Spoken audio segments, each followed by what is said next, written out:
ہے، علم حاصل کرنے والے کو بھی راستہ بتانے والے کی فضیلت ہے، سیاست کے میدان میں نصیب آزمانے والے کو بھی راستہ بتانے والے کی فضیلت ہے۔ اب یہ ایک الگ مسئلہ ہے کہ ہم اسے ہادی نہیں کہتے، کوئی گاڈ فادر کہتا ہے، کوئی ایڈوائزر کہتا ہے، کوئی استاد کہتا ہے، کوئی گائیڈ کہتا ہے، ہادی نہیں کہتا، لیکن ہے سارا مسئلہ دار ہدایت کا۔ تو سمجھنے کی ضرورت یہ ہے کہ جب یہ 4 دن کی زندگی بغیر ہادی کے آگے نہیں بڑھ سکتی، یہ آخرت کی مسئلہ بغیر ہدایت کا۔ صلوات پڑھیں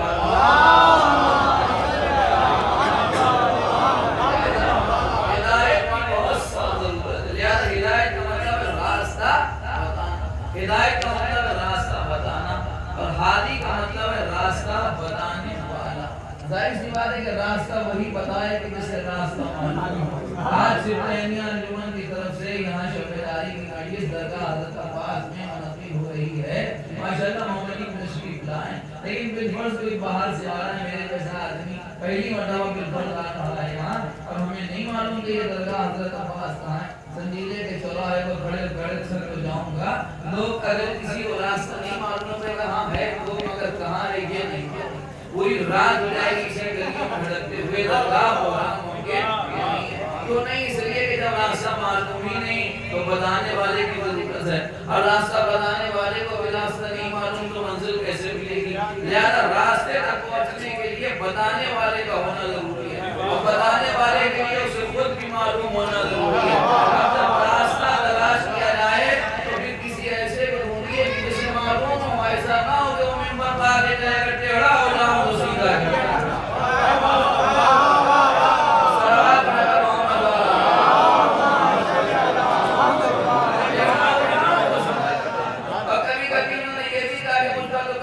شیطان بھی غالب آ جاتا، اور کبھی کبھی یہ بھی سننے میں آیا کہ مسئلہ پوچھنا میں مجھ سے اچھی تو قریش کی عورتیں ہیں، اب ایسا بھی کیا حاجی کہ ممبر پہ آگے کبھی ٹیڑھا ہو جائے، کبھی اپنے آپ کو عورتوں سے بدتر سمجھنے لگے، کبھی شیطان کا شکار ہو جائے۔ بھیا ایسوں کو حاجی نہ بنائیے، حاجی ایسوں کو بنائیے جو ممبر پہ آگے کا سلونی جو پوچھنا ہو پوچھو، سکی سے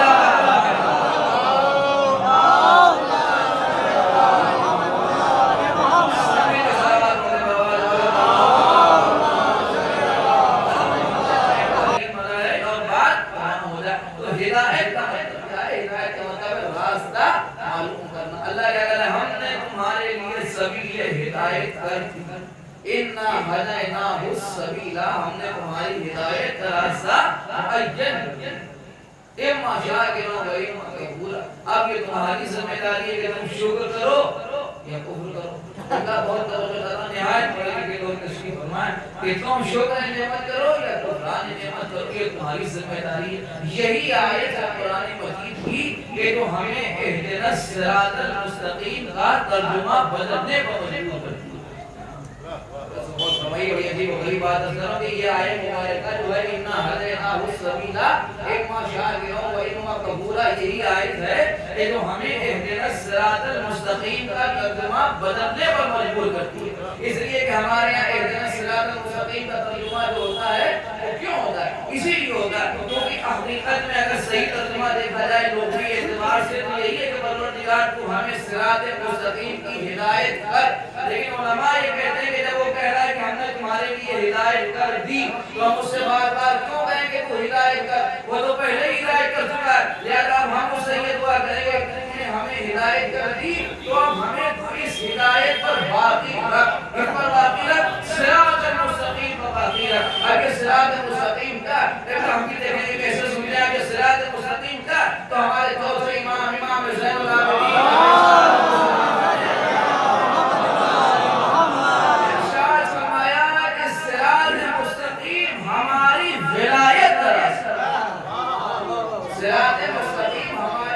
ولایت کا راستہ، اور قرآن موقع وغیرہ صراط علیہ مستقیم، اور ہمارے علماء امامیہ کا اتفاق ہے اس بات پر کہ یہ علیہ نہیں ہے، یہ علیہ ہے، یعنی علی کا راستہ ہی صراط مستقیم ہے، علی کا راستہ ہی صراط مستقیم ہے، ولایت علی صراط مستقیم ہے، اور ہم کہے پروردگار تو ہمیں صراط مستقیم پر باقی رکھ، یہ ترجمہ کرنے کا حق ہمارے علاوہ کسی کو ہے ہی نہیں، اس لیے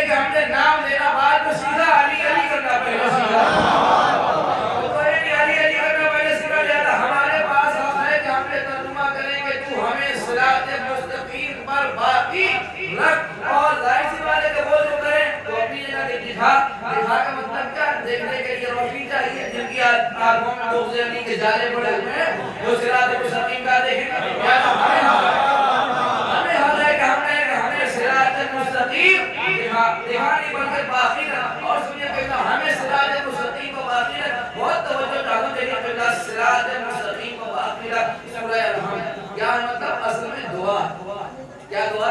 ہمیں صراط مستقیم کو باقی رکھ. آئی مانا ہے صلوات پڑھ دے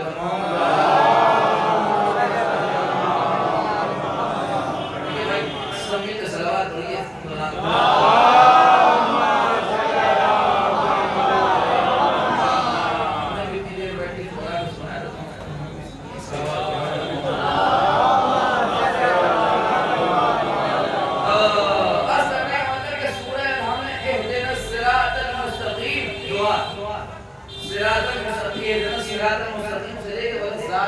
پورا کا پورا سلسلہ دعا اور نماز بھی مکمل طریقے پر دعا. صلاۃ کے معنی بھی دعا بھی ہوگا. لیکن بہت پڑھے لکھے حضرات تشریف رکھنا میں اشارہ کروں. آپ محسوس کریں کہ دعا کا ادب کیا.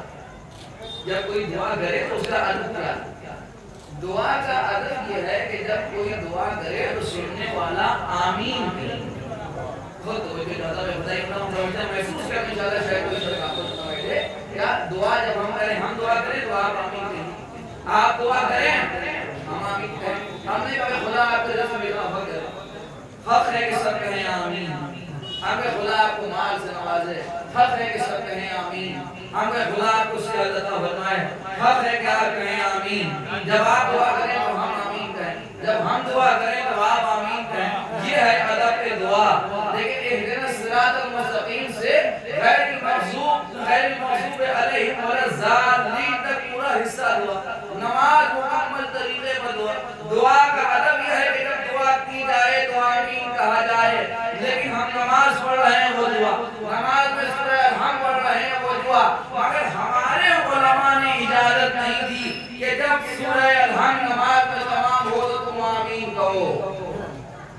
یہ آپ نے توجہ ہوگا کہ ہمارے علماء نے ہمیں اجازت نہیں دی کہ جب نماز تمام ہو اور سورہ الحمد نماز میں تمام کرو تو تم آمین کہو. ہمیں اجازت نہیں ہے. حالانکہ ہر دعا کے موقع پر یہ حکم ہے کہ تم آمین کہو. مگر نماز میں اجازت نہیں ہے کہ تم آمین کہو. اس لیے کہ تم اہدنا الصراط المستقیم کہہ رہے ہو لہذا آمین نہ کہو بلکہ الحمدللہ رب العالمین کہو.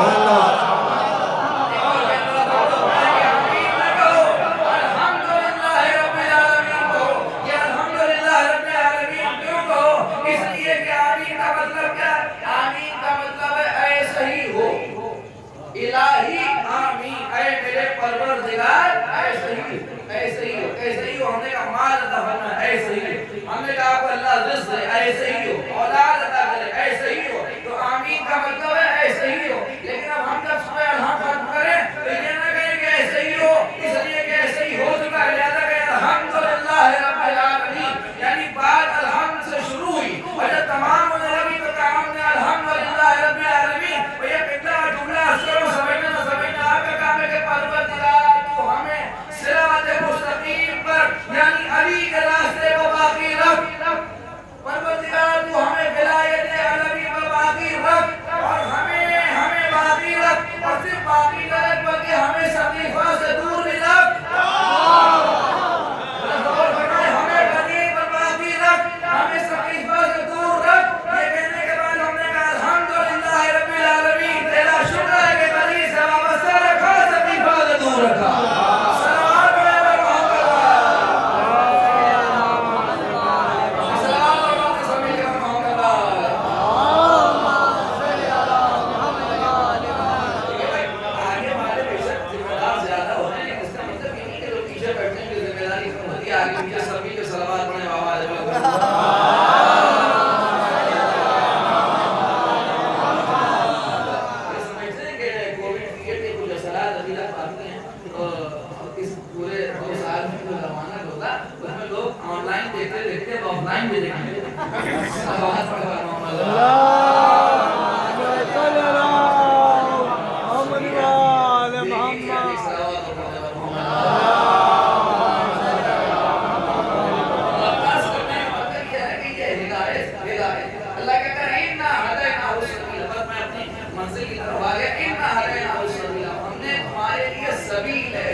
عربی میں کہتے ہیں راستے. سبیل کا مطلب عربی میں راستہ. لیکن سبیل کا ہمارا ایک تصور ہے اور ہم سمجھتے ہیں کہ اگر اسی تصور کو سمجھ لیا تو یہ بات اور زیادہ آسان سمجھ جائے. اللہ امام حسین میں سبیل لگی. سبیل کیسے لگی؟ جیسا سبیل لگائی, مومنین نے سبیل لگائی, نوجوانوں نے سبیل لگائی, انجمن نے سبیل لگائی, ادارے نے سبیل لگائی, بچوں نے سبیل لگائی, کمیٹی نے سبیل لگائی, بزرگوں نے سبیل لگائی. کیوں لگائی؟ کہ صاحب سبیل لگائی. یہاں پانی بانٹا جائے, یہاں چائے بانٹی جائے, یہاں شربت تقسیم ہوگا, یہاں کھانا بانٹا جائے گا. ہوتا ہے نہیں ہوتا؟ سبیل لگی ہے, سبیل کا پانی بانٹا جا رہا ہے, کھانا بانٹا جا رہا ہے, شربت بانٹا جا رہا ہے نا, دوا تقسیم ہو رہی ہے, لباس بانٹے جا رہے ہیں. سبیل لگی ہے امام حسین کے نام پر. تو کیوں لگائی؟ اس کا مطلب یہ ہوا کہ سبیل کا مطلب ایک ایسا مرکز ہے جہاں سے لوگوں کے فائدے کی شے تقسیم کی جائے. پانی پلایا جا رہا ہے, کھانا کھلایا جا رہا ہے, لباس تقسیم ہو رہا ہے, دوا بانٹی جا رہی ہے, دوا بانٹی جا رہی ہے. سبیل لگی ہوئی ہے. میں آپ کی خدمت میں کروں, سبیل کا ایک مقصد تو یہ کہ لوگوں کے فائدے کا کام ہو رہا ہے. فطرت یہ ہے کہ سبیل پر پانی خاندان پوچھ کے نہیں پلایا جائے. روشن ہوتا ہے ایک ہی کام, اور وہ کام کیا ہے؟ روشنی دے. کوئی دوسرا کام ہی نہیں, کوئی دوسرا کام چراغ کا نہیں ہے. ایک ہی کام کہ چراغ ہے تو روشنی دے. چراغ جل رہا ہے تو روشنی دے. امیر ہے, غریب ہے, مرد ہے, عورت ہے, غلام ہے, آزاد ہے, آزاد ہے, ننگس ہے, چھوٹا ہے, بڑا ہے, بادشاہ ہے, رعایا ہے, چھوٹا آدمی ہے, بڑا آدمی ہے, سید ہے, غیر سید ہے, مرزا ہے, غیر مرزا ہے, مسلمان ہے, غیر مسلمان ہے, شیعہ ہے, غیر شیعہ ہے, مومن ہے, مشرک ہے, کافر ہے, مسلمان ہے. ان تمام چیزوں کا کوئی حیثیت ہی نہیں ہے چراغ کے سامنے. اس کا بس ایک کام ہے کہ وہ چراغ ہے تو روشنی دے. چراغ ہے تو روشنی دے. یعنی چراغ سے روشنی حاصل کرنے کے لیے کسی شرط کو پوری کرنے کی ضرورت نہیں ہے, مگر ایک شرط ہے, اور وہ شرط یہ ہے کہ چراغ سے روشنی حاصل کرنے والے کی آنکھوں میں روشنی ہو.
چونکہ رات ہے نا یاد ہے چراغ روشن, لیکن ایک صاحب ابھی اٹھے اور ایک نام آئی جو نماز اضافی لگا چاہو جتنی روشنی ہے اس میں اضافہ ہو. ٹھیک ہوگا, یعنی پہلے جو روشنی ہے اگر ایک ہائیڈروجن ایک مرکری ایک سلفائڈ ایک بلب وغیرہ اور روشن ہو گیا تو کیا ہوگا؟ روشنی میں اضافہ ہوگا. اضافہ ہوگا. روشنی کی اہمیت کا اندازہ نہیں ہوگا. بہت توجہ کرو, روشنی کی اہمیت کا اندازہ نہیں ہوگا, لیکن بالفرض خدا نخواستہ اس لیے کہ بڑے اہتمام سے مجلس ہو رہی ہے, بالفرض اچانک لائٹ چلی گئی. جیسے ہی لائٹ چلی گئی پوری درگاہ میں اندھیرا. جلدی سے صاحب آگے بڑھے ہمارے رسول میں, انہوں نے جلدی سے شمع روشنی کی. اب اس اندھیرے میں جو شمع روشن ہوگی اس سے اس اندھیرے میں روشنی کی اہمیت کا اندازہ. دیکھیے بھائی ذرا توجہ فرمائیں, میں بہت اہم باتیں آپ کی خدمت میں تو حضرت توجہ فرمائیں. صلوات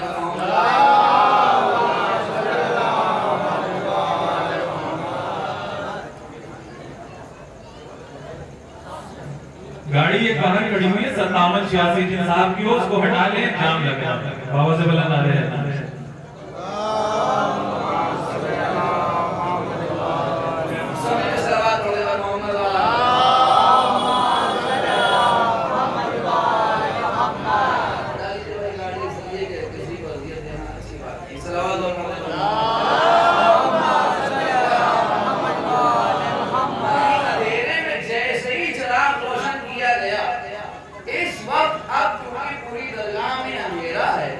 لہذا اگر چراغ روشن ہوگا تو اضافہ نہیں ہوگا بلکہ روشنی کی اہمیت کا اندازہ ہوگا اور جہاں جہاں تک اس چراغ کی روشنی جائے گی وہاں تک روشنی کا اہمیت کا اندازہ ہوگا اس کا مطلب یہ ہوا کہ جب اندھیرا ہو تو اکیلا چراغ بھی اپنی اہمیت کا اندازہ بتاتا ہے جب کائنات میں یزیدیت کا گھٹا کوپ اندھیرا چھایا ہوا تھا اس وقت اکیلا چراغ جو ہدایت کا روشن تھا اسے حسین ابن علی کہتے ہیں یعنی اکیلا چراغ ہدایت کا روشن تھا اسے حسین کہتے ہیں اس کا مطلب یہ ہوا کہ جدھر نظر اٹھا کے دیکھیے گمراہی جدھر نظر اٹھا کے دیکھیے پریشانی جدھر نظر اٹھا کے دیکھیے بے دینی اور ایسے موقع پر جب چراغ روشن تھا اسے نام دیا گیا حسین میں آپ کی خدمت میں کروں میرے پہلا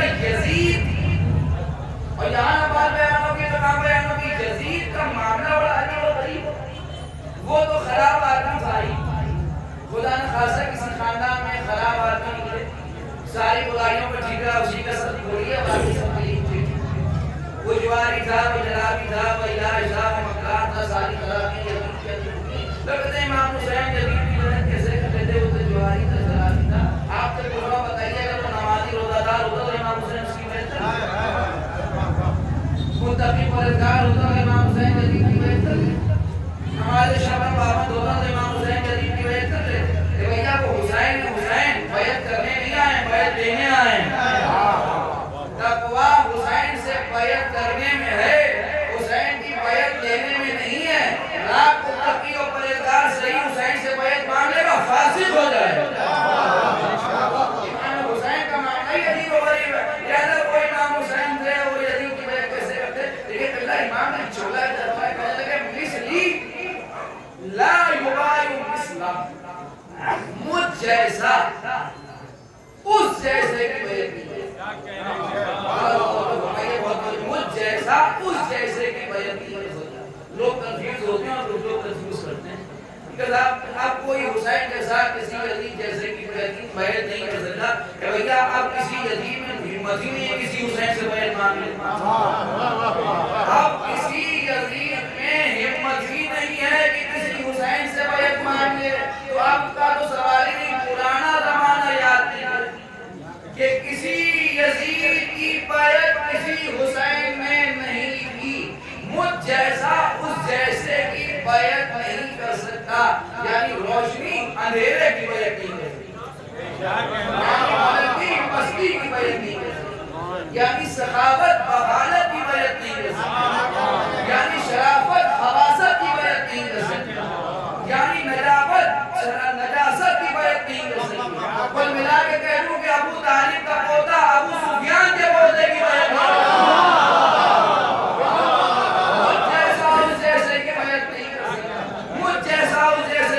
نہیں کر سکتا کیوں نہیں کر سکتا اچھا لیکن معاملہ یہ کہ وہ لوگ کرتے تھا جناب امیر معاویہ تو بڑا یزید تو بڑا آدمی تھا لیکن میرے نال 5 لوگوں سے ہوشیار رہنا یہ تمہاری مخالفت کر سکتے ہیں کون 5 دوسرے خلیفہ کا بیٹا تیسرے خلیفہ کا بیٹا مروان ابن حکم عبداللہ ابن زبیر اور 5ویں امام حسین یہ نام لیے سنیے اور اس نے صرف یہی نہیں کہا بلکہ اس نے ان لوگوں کے سلسلے سے جو تبصرہ کیا وہ بھی قابل توجہ ہے یہاں بزرگ بیٹھے ہوئے بہتر جانتے ہیں لیکن ہمارے بھائی خاص طور سے مسئلے کو سنیں اس نے کہا کہ یہ پہلے خلیفہ کا جو بیٹا ہے اسے حکومت کے تمہاری بیعت نہیں کرے گا لیکن مسئلہ یہ ہے کہ تم پریشان ہونے کی ضرورت نہیں ہے اسے بزرگ بننے کا بڑا شوق ہے ہر جناب کچھ ایسے لوگ ہوتے ہیں یہ بیماری ہوتی ہے تو اسے بزرگ بننے کا بڑا شوق ہے لہذا تم اگر اسے اس کی بزرگی کا خیال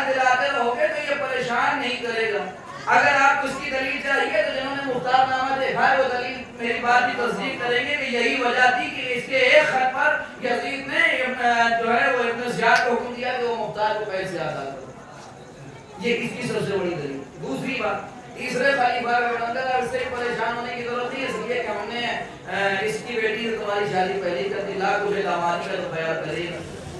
تیسرا نام اس نے بتایا عبداللہ ابن زبیر، آپ نے مختار نامہ پڑھا نام تو سنا اور سنا نام تو دیکھا۔ تو عبداللہ ابن زبیر تو ایسی شخصیت تھی جسے لوگ نہیں جانتے۔ کہنے لگا ہاں اسے بھی خلیفہ بننے کی بڑی تمنا ہے، مگر تم پریشان ہو، یہ ڈرپوک قسم کا آدمی، لہذا اس سے بھی زیادہ گھبرانے کی ضرورت نہیں۔ چوتھا نام اس نے لیا مروان ابن حکم۔ دیکھیں کچھ باتیں محبت کے جوش میں سمجھ میں آتی ہیں، کچھ باتیں نفرت کے جوش میں سمجھ میں آتی ہیں۔ اب ہم بھی دیکھیں کہ دشمنان اہل بیت سے کتنی نفرت آپ کے دل میں ہے۔ اس نے کہا مروان ابن حکم بھی تمہاری حکومت کے خلاف بڑا ہو سکتا ہے، مگر اگر تم اس کے سامنے وقت وقت پر ہڈیاں ڈالتے رہو گے،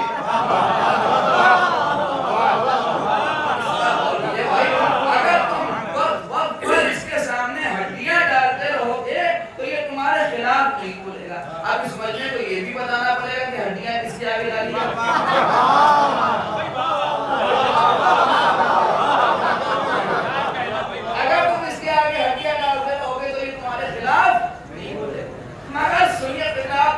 محبت بھی دیکھ لوں۔ اس نے کہا مگر حسین ابن علی یہ کسی قیمت پر تمہاری بیعت نہیں کریں گے، اس لیے کہ ان کے سینے میں ان کے باپ کا دل ہے۔ نہیں کیا دشمن کہہ رہا ہے کہ ان کے سینے میں ان کے باپ کا دل ہے، اس کا مطلب یہ ہوا کہ یہ بات تو یزید کا باپ بھی جانتا ہے کہ حسین کے باپ نے کسی کے باپ کی بیعت نہیں۔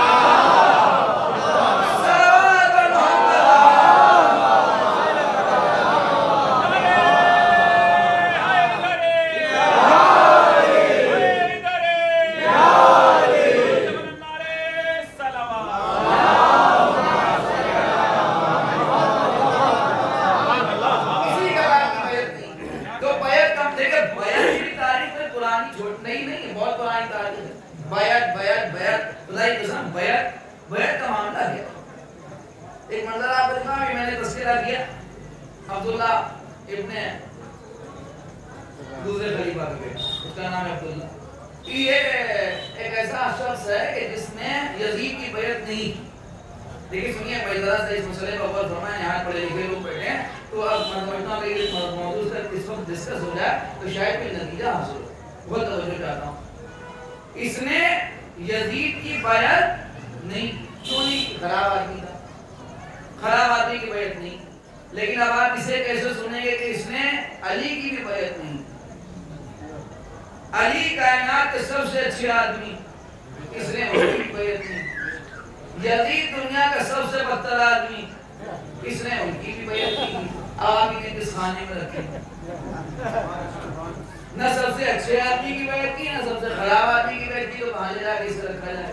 لیکن ایسا نہیں ہے کہ کسی کی نہیں کی۔ حجاج ابن یوسف جب آیا اس وقت مروان ابن عبد الملک ابن مروان کی حکومت تھی، اور یہ حجاج ابن یوسف جو تھا یہ مدینے میں حاکم بن کے آیا۔ تو حجاج ابن یوسف ہم سمجھتے کہ کون ایسا ہے جو نہیں جانتا کہ نہایت ظالم و جابر سفاک شخص تھا، کہ اس وقت تک کھانا نہیں کھاتا تھا جب تک دسترخوان میں کسی شیعہ کے خون کا پیالہ نہ دیکھے۔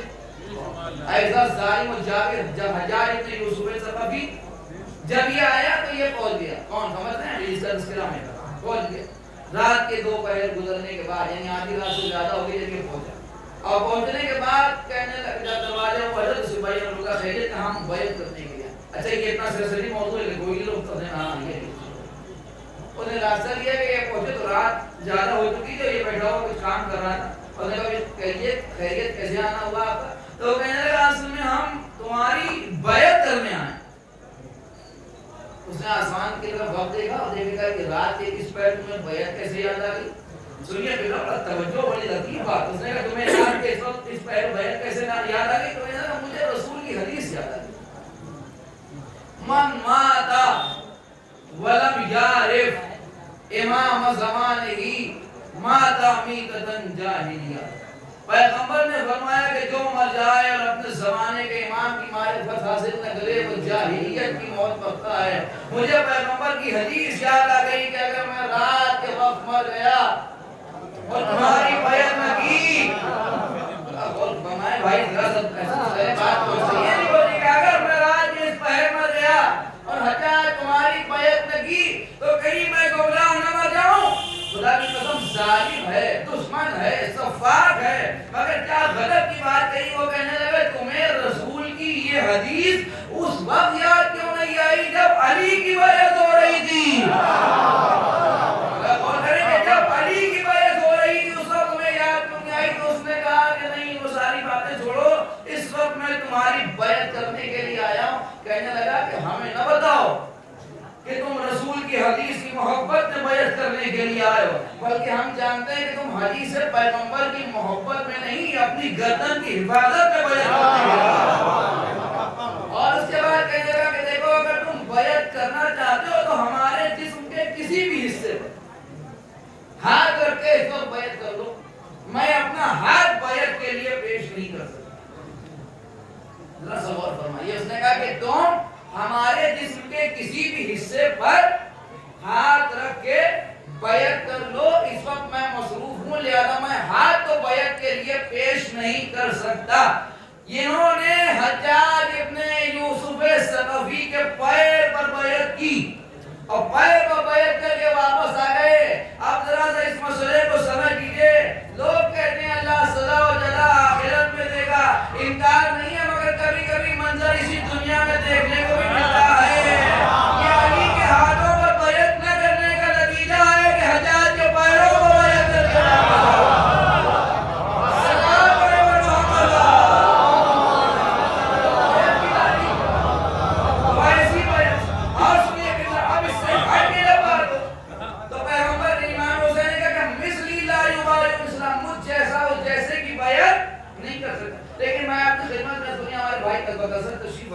کے بیعت کا مطلب کیا؟ بیعت کیا ہے؟ بیعت عربی میں کہتے ہیں بیع یعنی بیچنا.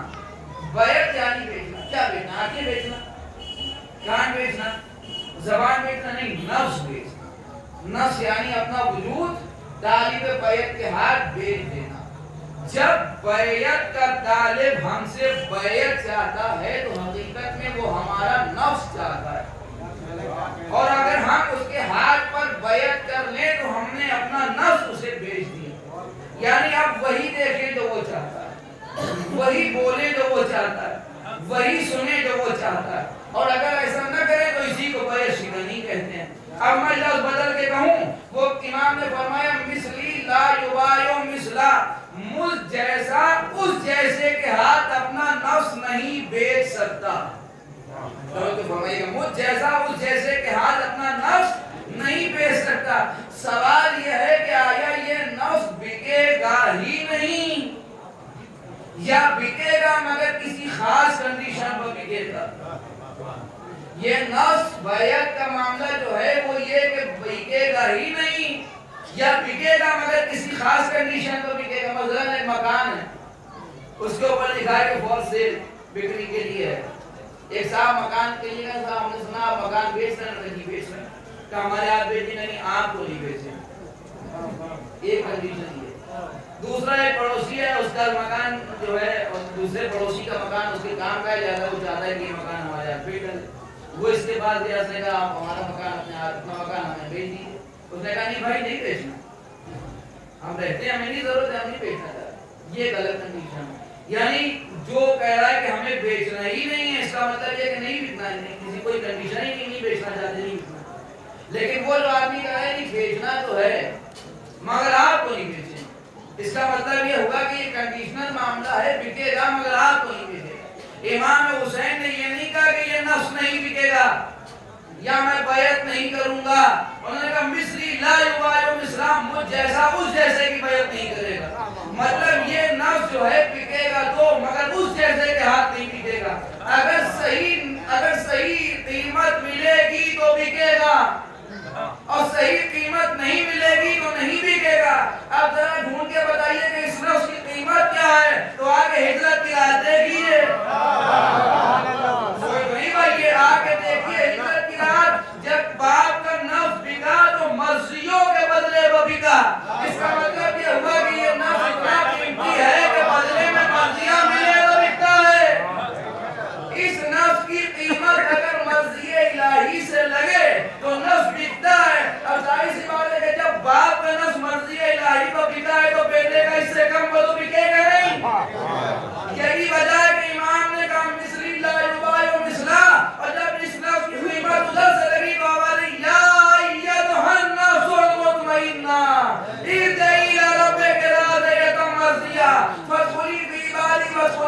لگی، بات آگے بڑھ کے لگی، وہ ہجرت کی رات کا سودا تھا، مرضیاں ملی تھی، یہ آشور کا سودا ہے، مرضیاں بھی ہیں، جنت بھی ہے، ابدیت بھی ہے۔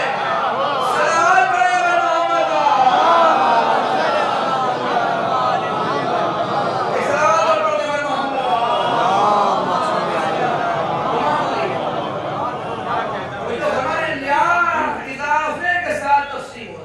اضافے کے ساتھ قیمت تک لیا لا نفس مطمئن اپنے رب کی بارگاہ میں پلٹا، مرضیاں بھی، وہ بھی راضی تو بھی راضی ہو جائے، میرے بندوں میں داخل ہو جائے، میری جنت میں داخل ہو جائے۔ اس کا مطلب یہ ہوا کہ اس منزل پر فائد حسین کہ اس نفس کی قیمت مرضی الہی ہو تو بکے۔ اچھا ایک سوال آپ سے اور پوچھوں کہ کیوں نہیں ہو سکتی؟ کیوں نہیں ہو سکتی کا مطلب سمجھ رہے ہیں؟ کیوں نہیں ہو سکتی کا جواب ہے زیارت وارثہ۔ آپ زیارت وارثہ پڑھتے ہیں، کیا پڑھتے ہیں اس میں؟ اے آدم صفی اللہ کے وارث، اے نوح نبی اللہ کے وارث، اے ابراہیم خلیل اللہ کے وارث۔ مطلب کیا ہے؟ مطلب یہ کہ حسین آدم کے وارث، لیکن کس آدم کے وارث؟ اس آدم کے جو صفی اللہ ہیں، اس نوح کے وارث جو نبی اللہ ہیں، اس ابراہیم کے وارث جو خلیل اللہ ہیں۔ تو اس کا ایک مطلب یہ کیا ہوا؟ مطلب یہ ہوا کہ آدم صفی اللہ ہیں، نوح نبی اللہ ہیں، ابراہیم خلیل اللہ ہیں، موسیٰ کلیم اللہ ہیں، عیسیٰ روح اللہ ہیں۔ اب میں آپ کی خدمت میں منظر کروں، مستند روایت میں یہ بات ہے کہ اللہ نے کسی نبی کو اس وقت تک نبوت نہیں دی جب تک اس نے علی کی ولایت کا اقرار نہیں کر دیا۔ کسی کو شک تو نہیں ہے کہ اللہ نے کسی نبی کو اس وقت تک نبوت دی ہی نہیں جب تک اس نے علی کی ولایت کا اقرار نہیں کر لیا۔ تو میں اس منظر پر آپ کی خدمت میں ضرور رائے تو نہیں کریں گے، تو یہ ماننا پڑے گا کہ آدم صفی اللہ ہوئے علی کی ولایت کی وجہ سے، ہیں حسین کی شہادت کی وجہ سے۔ نوح کو نبوت ملی علی کی ولایت کی وجہ سے، باقی ہے حسین کی شہادت کی وجہ سے۔ ابراہیم خلیل ہوئے علی کی ولایت کی وجہ سے، ہیں حسین کی شہادت کی وجہ سے۔ عیسیٰ روح اللہ ہوئے علی کی ولایت کی وجہ سے، باقی ہے حسین کی شہادت کی وجہ سے۔ محمد کو نبوت ملی علی کی ولایت کی وجہ سے، باقی ہے حسین کی شہادت کی وجہ سے۔ تو پھر مسلمانوں کو عزت ملے گی تو علی ولی اللہ سے، اور بچے گی تو احترام شہادت حسین سے۔ اب ہم سے نہ پوچھئے کہ آپ بھی علی علی اور حسین حسین کیوں کرتے ہیں؟ علی علی عزت حاصل کرنے کے لیے کرتے ہیں، حسین حسین عزت بچانے کے لیے۔ اس پوری دنیا میں اگر عزت کے تحفظ کا کوئی ذریعہ ہے تو وہ ادائے سید الشہداء، اس لیے کہ یہ ایک ایسا فانوس ہے۔ میں نے عرض کیا کہ چراغ ہدایت، چراغ کا مطلب ہے، چراغ کا معاملہ یہ ہے کہ اگر روشن ہے تو روشنی دے، لیکن اگر اندھیرا سازشن ہوا ہے، یعنی کسی دشمن نے سازش میں اندھیرا کیا ہے جس سے اندھیرے سے فائدہ ہے، تو اس شمع جس روشن کی گئی ہے اس کا پہلی ذمہ داری اور کوشش یہ ہوگی کہ جلدی صحیح سے بجھا، اس لیے کہ اس نے اندھیرے سے فائدہ ہے۔ ابھی میں آپ کی خدمت میں کر رہا ہوں مسلح، بس آخری منظر سنیے بات۔ حاکم شام نے جو کچھ کیا وہ تو کیا، قول و فعل کے ساتھ اس نے بہت سے کام کیے، اور ایک منظر سنیے بسم اللہ، آخری آدمی سے توجہ چاہتا ہوں اور انشاءاللہ اسی پر بات کروں کہ اس نے حکومتوں کا دورہ کیا جو اسلامی ممالک سے وہاں گیا، اور وہاں جا کے کہتا تھا کہ ہمارا حکومت کے سربراہ چاہتے ہیں کہ اپنے بیٹے یزید کو خلیفہ بنا دوں اپنے بعد، آپ بتائیے آپ کی کیا رائے ہے؟ یہاں گیا وہاں گیا وہاں گیا وہاں گیا بدلا جاتا تھا اور وہاں سے میجورٹی کے ساتھ حمایت دے گیا، لیکن آپ کی سماعت کا امتحان لینا جائز تو نہیں ہے۔ لیکن میں جملہ کہہ دوں کہ دیکھیں آپ سوئے نہ ہوں تو آپ کی خدمت میں عرض کروں کہ جب بھی کہیں جاتا تھا تو وہاں سے حمایت بھرپور لے کے آتا تھا، لوگ کہتے تھے بنا نہیں دے۔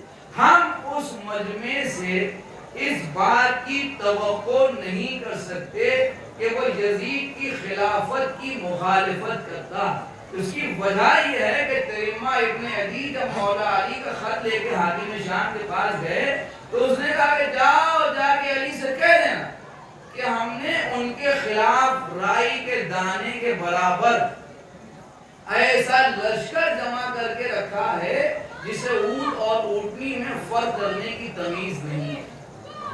بڑی خاموشی سے آپ نے سنیا کہ جسے اونٹ اور اونٹنی میں فرق کرنے کی تمیز نہیں ہے، رائی کے دانے کے برابر اتنا بڑا لشکر جمع کر کے رکھا ہے۔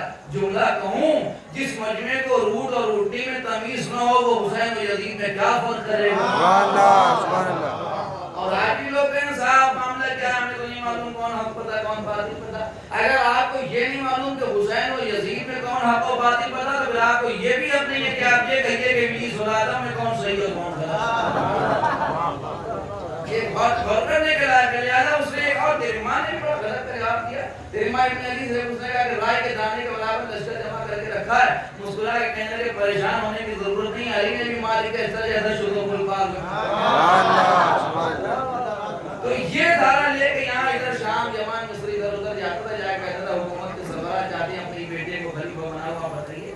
مکے تک آئے، مکے میں حمایت نہیں، مکے کے بعد مدینہ آیا۔ بس سنیے، مدینہ آیا، مدینہ آنے کے بعد اس نے یہ تقریر کی، اس نے یہ باتیں کی، تو یہاں معاملہ 50-50 آدھا کچھ لوگ بولے اور کچھ نہیں بولے۔ جو بولے انہوں نے حمایت کی، لیکن جو نہیں بولے انہوں نے مخالفت سے مشکلیں امت پر اس وجہ سے بھی آتی ہیں کہ جو مخالفت نہیں کرتے، انہوں نے حمایت نہیں کی تو مخالفت بھی نہیں کی۔ دیکھیے معاملہ کیا، بات عجیب و غریب ہے۔ اگر آپ محسوس کرنا چاہیں تو بات کروں کہ یہ بہت بڑی غلط فہمی ہے لوگوں کو کہ شیطان صرف عبادت سے روکتا ہے۔ یہ غلط فہمی ہے، صرف روکتا نہیں ہے، بہت سے لوگوں سے وہ عبادت کرواتا ہے۔ اس لیے کہ مصلی دو طریقے کے ہوتے ہیں، کچھ بچھے ہوئے اور کچھ گڑے ہوئے۔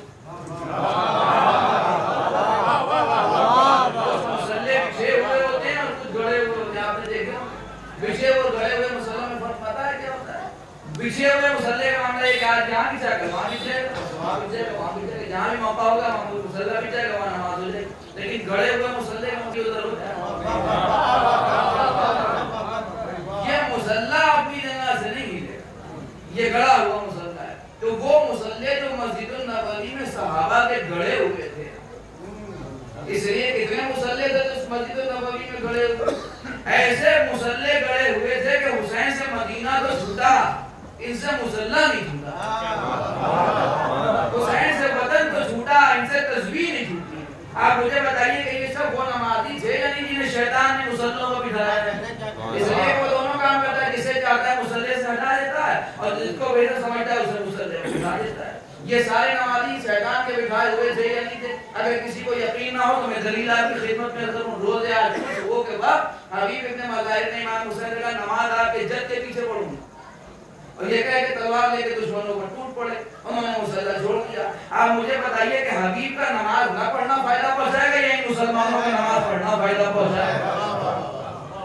کہ وہ نماز چھوڑ رہے ہیں اور یہ نماز پڑھ رہے ہیں۔ معاملہ یہ کہ وہ نصرت حسین میں نماز چھوڑ رہے ہیں اور یہ حسین ابن علی مدینہ سے نکل رہا ہے اور یہ ماشاءاللہ اللہ کی تسبیحاں پڑھ رہے ہیں۔ یہ وہ مصلی تھے جو گڑے ہوئے، چنانچہ انہی گڑے ہوئے مصلی میں بیٹھے ہوئے لوگوں نے یزید کی حمایت تو نہیں کی مگر مخالفت بھی نہیں کی۔ کل ملا کہ مسجد النبوی میں خاموشی، بس بات ختم ہو گئی، خاموشی، خاموشی نہیں، یزیدیت کا اندھیرا۔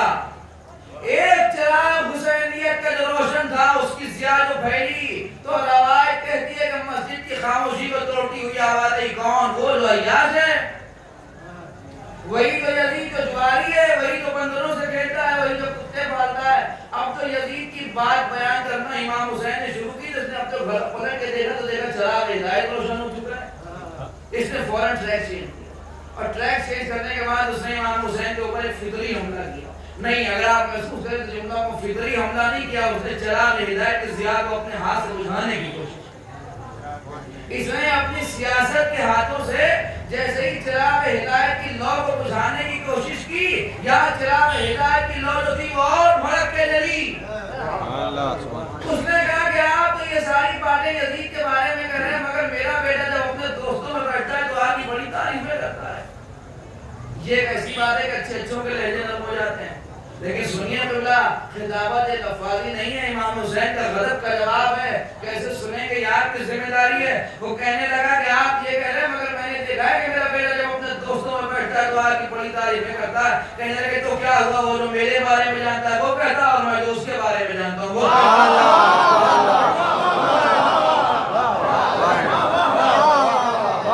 کون سی برائی تھی جو یزید میں نہیں تھی, اور وہ کون سی خوبی تھی جو انبیاء سے بڑھ کے حسین میں نہیں تھی. اسی لیے تو آج تک آپ سلام کر رہے ہیں. اس لیے کہ وراثت بچانے والے کو سلام ہوتا ہے, لٹانے والے کو سلام نہیں ہوتا ہے.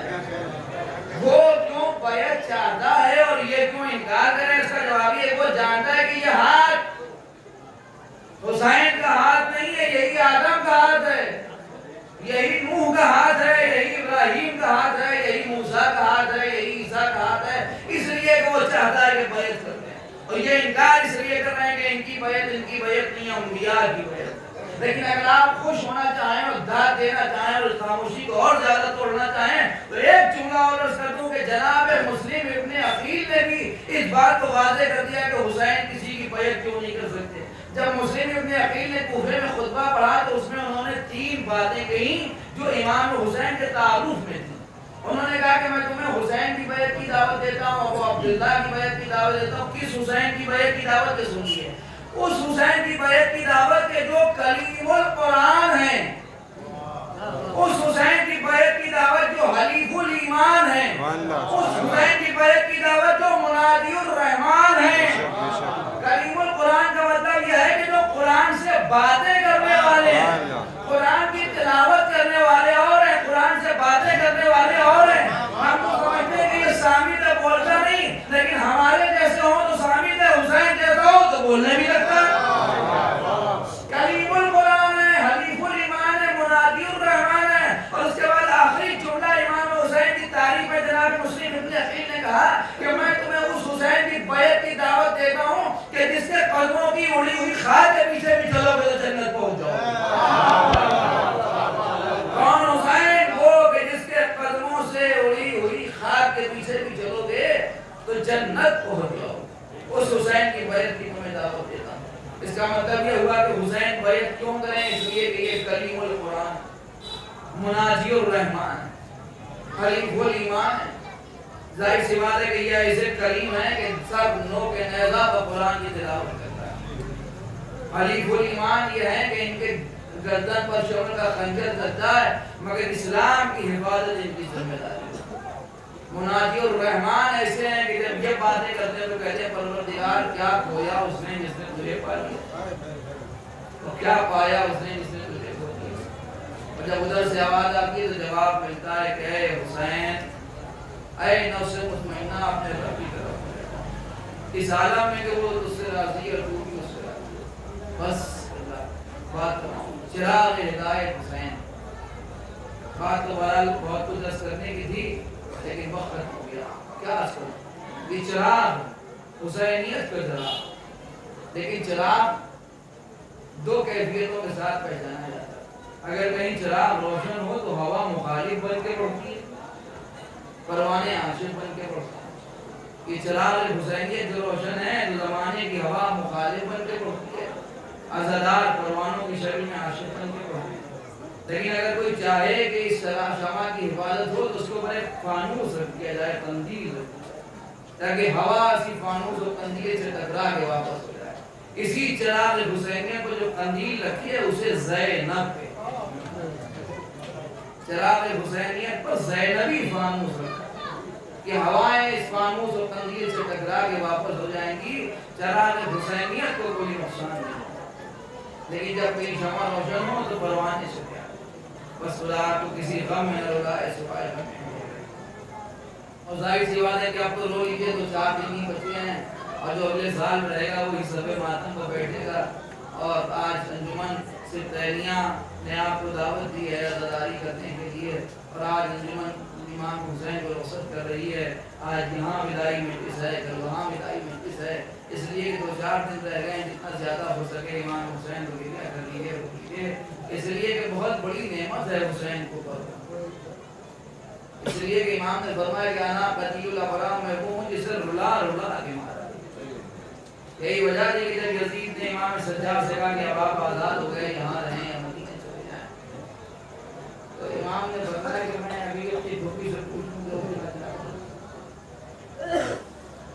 امام علی مقام نے حضرت زینب سے یہ کہا کہ یزید نے ہمیں رہا کر دیا، تو امام سے پوچھنے لگی تو پھر تم نے کیا کہا؟ اس نے کہا آپ آزاد ہیں، یہاں رہے ہیں، مدینے چلے جائیں۔ امام نے کہا کہ میں نے بھی کچھ نہیں کہا، میں نے کہا میں اپنی بھوپی سے پوچھوں کہ وہ کیا چاہتی ہے۔ جناب زینب پہ خدا فرمانے لگے یہاں میرے لال یزید سے کہہ دو کہ میں ابھی اپنے بھائی کو روئی دوں، میں رونا چاہتا ہوں، میں گریہ کرنا چاہتی ہوں۔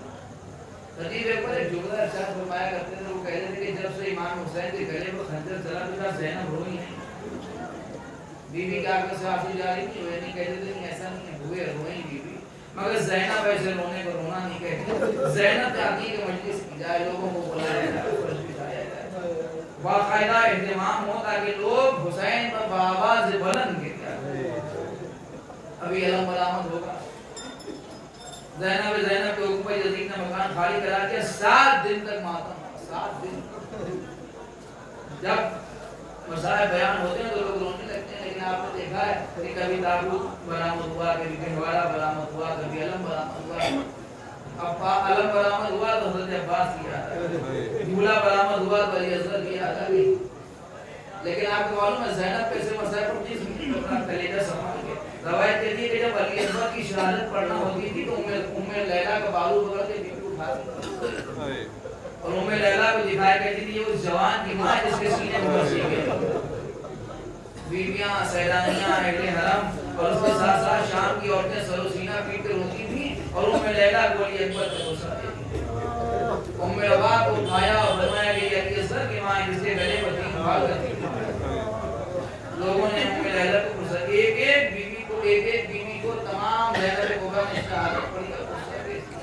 7 دن تک عزیزوں میں ایسے ہی ہوا، لیکن جب 7واں دن آیا تو زینب نے کہا اس سے کہہ دو کہ ہمارے شہداء کا ہمارا ازواج عزیزوں میرا دل چاہ رہا ہے اس وقت میں آپ کی خدمت میں بات ہے، ضرور آپ ایسی طرح خاموشی سے لیجیے، لیکن میں سمجھتا ہوں اگر آپ تک بات پہنچی پوری زندگی رونے کی ہے۔ یہ مجلس ہو رہی ہے، اسے کہتے ہیں مجلس عزا۔ مجلس عزا کا مطلب کیا ہے؟ پرسہ عزا یعنی تعزیت۔ جب خدا نخواستہ کسی کے گھر میں انتقال ہو جائے تو لوگ پرسے کے لیے آتے ہیں، تعزیت کے لیے آتے ہیں۔ انتقال کے دن جاتے ہیں، انتقال کے دن جو نہیں جا سکے وہ سوئیوں میں جاتے ہیں، 40ویں میں جاتے ہیں، 10ویں میں جاتے ہیں، 20ویں میں جاتے ہیں۔ جو کسی تقریب کوئی پروگرام میں نہ پہنچ پائے وہ الگ سے گھر جاتا ہے، گلے لگاتا ہے، تسلی دیتا ہے، دلاسا دیتا ہے، کہتا ہے میں مصروف سے نہیں آ سکا، آپ کو اسرا دیتا ہوتا ہے، یہ نہیں ہوتا۔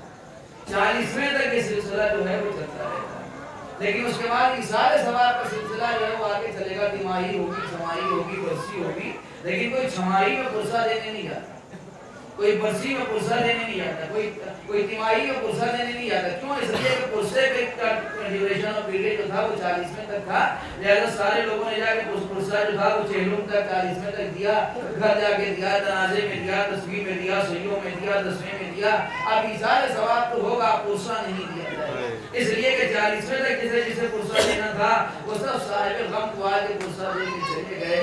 عزیزوں سنیں گے آپ 1400 سال کے بعد بھی آج تک مجلس عزا کا منعقد ہونا اس بات کی دلیل ہے کہ ابھی سید سجاد کو ویسا پرسہ نہیں دیا گیا جیسا پرسہ دیا جانا چاہیے، ویسی تعزیت امام سجاد کو نہیں ہوئی جیسی تعزیت ہونا چاہیے۔ اس دنیا میں 2 ہی لوگ ایسے گزرے جنہیں پرسہ نہیں دیا گیا، ایک محمد کی بیٹی فاطمہ، دوسرے حسین کا بیٹا سجاد۔ روایت کہتی ہے کہ جب پیغمبر اس دنیا سے رخصت ہوئے تو کسی نے فاطمہ کو یتیمی کا پرسہ نہیں دیا، بلکہ لوگ کہتے تھے دن کو روئیں یا رات کو روئیں، اور دوسرے حسین کے بیٹے سجاد کو پرسہ نہیں دیا بلکہ سجاد کے پشت پر دروں سے اذیت لگائی گئی۔ یہی وجہ تھی کہ جب اسباب واپس آیا تو زینب نے سب سے پہلے کچھ ڈھونڈنا شروع کیا، جب ڈھونڈا تو اس نے پیغمبر کی جلی ہوئی مسرت جو اثر کے وقت جل گئی تھی میری، زینب نے جلدی سے مسند کو بچھا کے امام سجاد کو اس مسند کو بٹھا کے کہنے لگی میرے لال جب سے تمہارے بابا مارے گئے کسی نے تمہیں تسلی نہیں دی، آؤ میں تمہیں تمہاری یتیمی کا پرسہ پیش کروں۔ یہ کہہ کے زینب نے سجاد کو پرسہ پیش کیا۔ امام کہتے کہ بھوپی اماں آپ کو بھی تو کسی نے آپ کے بھائی کا پرسہ نہیں دیا، آئیے میں آپ کو آپ کے بھائی کا پرسہ پیش کروں۔ امام سجاد نے زینب کو پرسہ دیا، زینب نے امام کو پرسہ دیا۔ اس مجلس میں کوئی روایت کہتی ہے کہ اب تو اسباب تقسیم ہونے لگے، علی اکبر کے آئیں، عباس کا خون میں ڈوبا ہوا علم آیا، سیلانیوں کی پارا پارا چادریں آئیں، سکینہ کے اثر کے لوگ چھینے گئے گوشوارے آئے، تمام امانتیں تو پہنچا دی گئی۔ پھر بی بی نے کہا ان سے کہہ دو ہمارے شہداء کے سر بھی واپس کر دیں۔ بس آخری جملہ روایت کہتی ہے کہ شہیدوں کے سر آنے لگے، ابا علی اکبر کا سر، قاسم کا سر، اور محمد کا سر، لیکن اب جو عباس کا سر آیا تو زینب نے کہا بی بی اب تم اپنے اپنے ورثاء کے سر کو رکھ دو، اس لیے کہ میرے غیرتدار بھائی عباس کا سر آ رہا ہے۔ تو عباس کا سر مکان دمشق میں داخل ہوا، سیلانیوں نے پڑھ کے عباس کے سر کا استقبال کیا۔ روایت کہتی ہے کہ امام زین العابدین آگے بڑھے، عباس کے سر کو لے کے کہتے لگے چچا یہ ہاتھوں میں ہتھکڑیوں کے نشان دیکھیے، یہ پیروں میں بیڑیوں کے نشان دیکھیے، یہ گلے میں بہتا ہوا خون دیکھیے۔ اور اس کے بعد امام ایک مرتبہ روتے روتے اٹھے، قیس خانے کے دروازے کی طرف بڑھے، قیس خانے میں نرمی سپاہ پر بلا کے عباس کے سر کو رکھ دیا، کہنے لگے بی بی تمہیں چچا سے ملنے کی بڑی تمنا تھی، یہ دیکھو چچا تم سے ملاقات